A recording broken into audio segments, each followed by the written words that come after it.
Well, hello out there in YouTube land. Hope you're drinking some nice coffee. We are on location. And by on location, I mean outside the laundromat while my clothes are in the wash.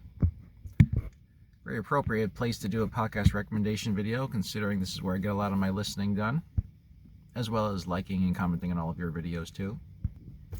So anyway, there's a network I came across a while back called the Freakonomics Radio. You guys may have heard of it. I've heard it mentioned a couple times on other people's channels. They do it's like an educational podcast. They talk about like economics and little things like that.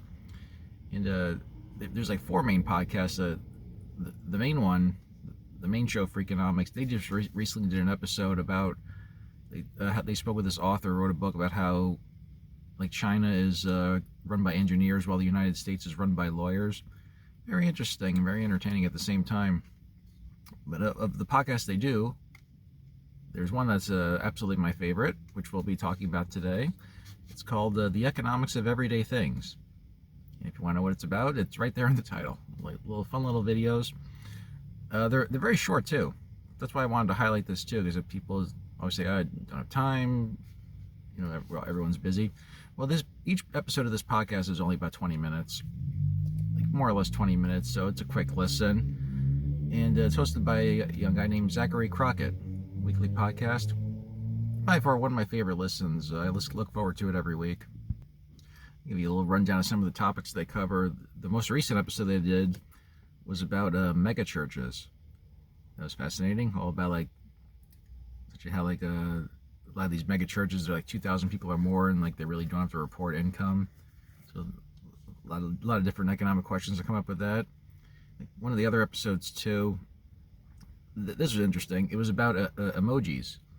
You know, like pretty much almost everyone uses emojis. You know, if you ever see this, if I've ever left a comment on one of your videos, I usually end it with a little smiley face giving the peace sign. And so we all use them. And one episode in this episode about emojis, they were talking about how that's become a topic in like the law now in the courtroom.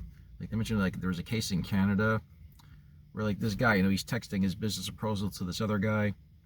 You know, so he sends it to him. The guy who receiver responds back with a thumbs up. So the guy who sent the proposal thought that meant the deal was a go. But it turns out no, the guy who received it just said no. When he sent the thumbs up, he just meant to say that like he would have received it. So they actually went to court over it to determine like what was the meaning of this emoji, and then they had to settle that for damages, all that stuff. It's a crazy little world we live in, but it's like, yeah, emojis. Fun little things. Whoever thought they would cause so much trouble. Take one more episode that they did not too long ago. And it was about one of my favorite snacks, but pistachios. I love pistachio nuts. Like, I can kick myself. I had a bag of them. I was going to bring them with me, eat them in the car here, but like I forgot it at home.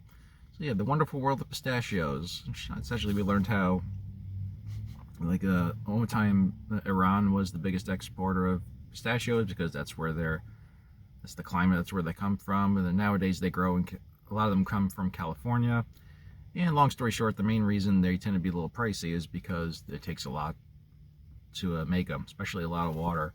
So yeah, it's fun and educational. Let me tell you, those little buggers are delicious. They are worth every cent. And we'll wrap it up with that one, folks. So there's a fun little podcast for all the curious minds out there. They haven't been around too long, so you can scroll through, see what topics they've done in the past. Ones like gas stations. You know, I can go on. They have a whole bunch of things. I'll let you guys find them for yourselves and see what interests you. So everybody, I think I probably have like 10 minutes before my the wash is done. Then I got to do the dryer. Yeah, who knows? I'll find something good to listen to later on, and maybe I'll come back with whatever I find for another video. All right. Take care, everyone. And happy fall. We're officially here now. Take care.